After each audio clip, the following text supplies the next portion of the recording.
Alright, so I'm going to show you guys how to start mounting and labeling your still life project. We are not going to trim these drawings like we did with the contour shoe drawing. So they're going to stay just as they are. So that saves us a step, which is nice. So your paper, and this is going to be hard because I can't get it to all show up on the screen. Your paper is going to be really tall. So make sure that you have your paper so that it's tall and not wide, okay? So make sure your paper is nice and tall. And if it helps, you can feel free to stand up if it just makes it easier to do these measurements. So the first thing I want you guys to do is you are going to measure, and if you guys look, I've got my ruler on my paper just like so, and I'm going to kind of zoom in so you can see I'm up at the top of my paper. Okay, I'm at the top of my paper. I've got my ruler a few inches down from the top, and I know it's hard to see. Edson's having a hard time focusing. Alright, so I'm over here on the left side. What I want you guys to do, and I'm going to do this with a white colored pencil just so it's easier for you to see it on the video. You guys should be doing this with just a pencil or a 4H pencil. I'm going to make a mark right here at the 1 inch mark. So I'm going to measure 1 inch from the left side. So using your ruler, put that ruler, and again, you want to make sure that you are using your ruler correctly. So if you have one of those acrylic rulers, you've got to make sure that you're matching up the edge of your paper to that 0 mark. The measurements on those acrylic rulers do not start at the end of the ruler, whereas mine does. Okay? So you're measuring 1 inch from the left side. I want you then to take your ruler and just put it somewhere here in the middle of your paper. Doesn't really matter. Now I've got my ruler so that it's nice and tall. I want you to measure and mark 1 inch off of the top of your paper. Okay? So again, I measured 1 inch from the top of my paper, and I measured 1 inch from the left side. If you measured 1 inch from the right side, you're still okay too. Okay? So I have my 2 marks. Now what I'm going to do is I'm going to lift this up a little bit.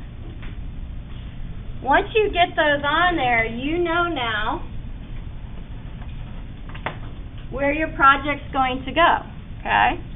So what we're going to do is we're going to glue these down so that they are centered up at the top so that you have the same amount of space here at the top and the 2 sides. Now, here's the thing. I'm going to go ahead and use the one that I got the charcoal on it. This is a little tricky because you got all this soft media on here. And this does tend to go everywhere, so you just got to be careful. So what I'm going to do, I'm going to go ahead and just flip this over and put it on my black paper because it's not going to hurt the black paper.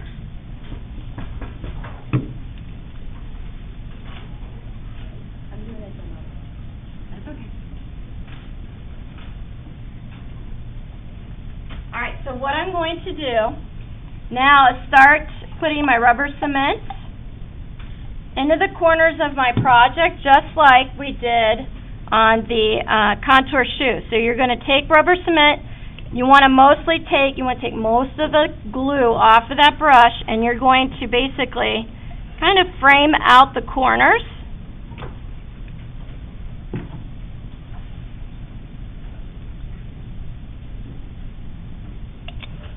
I'm going to turn this around so you can see me do the other side since the paper's pretty big.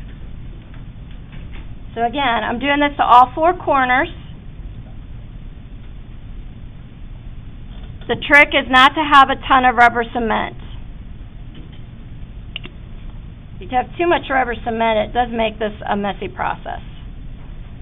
So I'm just framing out the corners, and then what I do then is I go back to get the middle. I just kind of make them look like arrows. So now I take another thing of rubber cement and just start in that corner and kind of bring it into the middle. And that will kind of help me glue down the middle part. I'm going to do this to the top. Again, take off most of the rubber cement off the brush. And there we go. Worst thing you could do is put too much rubber cement down. I'm just going to take a little dab of glue here and kind of put it in some of these spaces that don't have anything, and that's it. You don't need much, and it shouldn't take you long. And then what you're going to do, flip your project back over, and now you're going to match it up to those marks, which will help you ensure that you have an even amount of space here at the top and the two sides. But for those of you that have that Jim Dine background, you kind of want to use your fingertips, and you're just going to kind of press down on top of the paper. If you get fingerprints on your drawing, that's fine.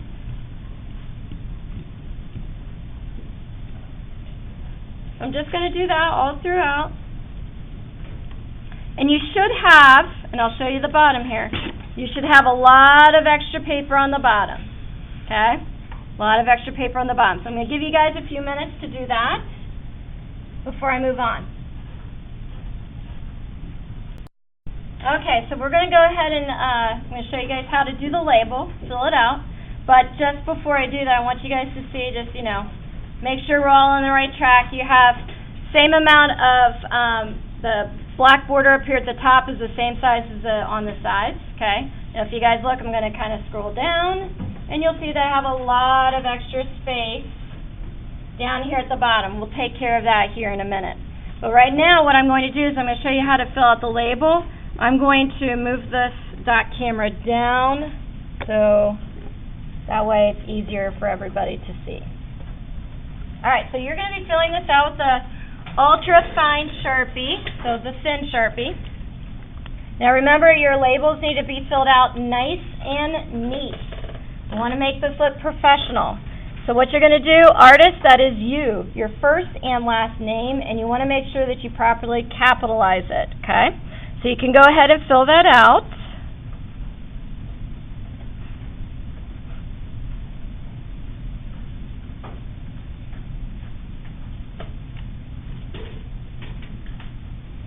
Is there enough in there still? Is there enough still in there? All right.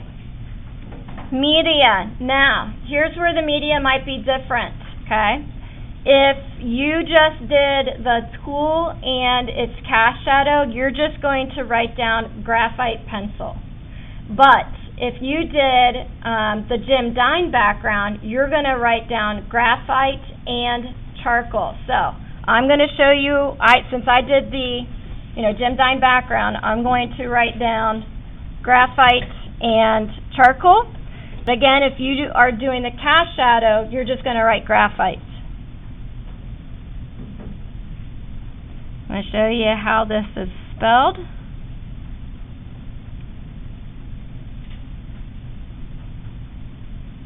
There you go. So graphite is spelled G-R-A-P-H-I-T-E, and then charcoal is spelled C-H-A-R-C-O-A-L.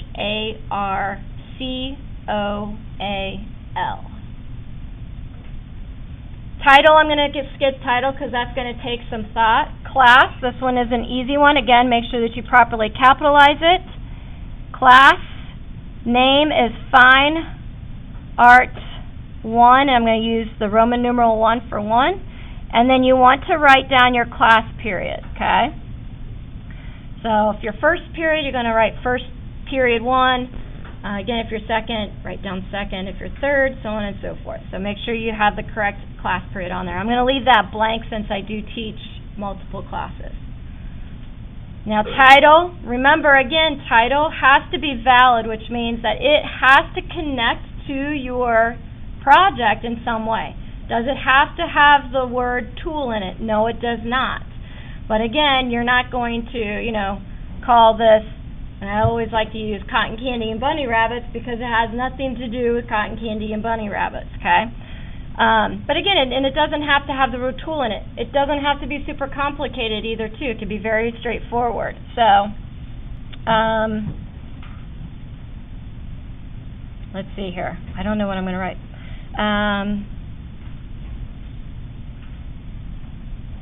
This is my husband's tool, so I'm going to write GG's tools. There. My husband's tool, so JG's tool. That's what I'm going to call it because it's his wrench. Okay? So, That's what I'm gonna write down for my title. You guys come up with your own. But once you're done with that, and I'm gonna zoom, I'm gonna kind of put this dot camera back up here so you guys can see, but this is going to go, again, you're gonna need your rubber cement. You're going to put rubber cement on the back of your label, and I'm just gonna go along the outside edges.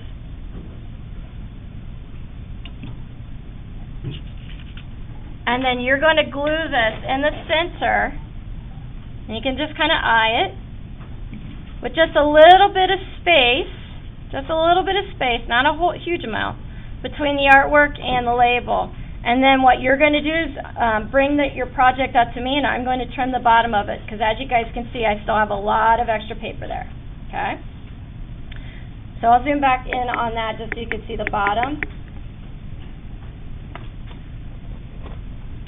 Better.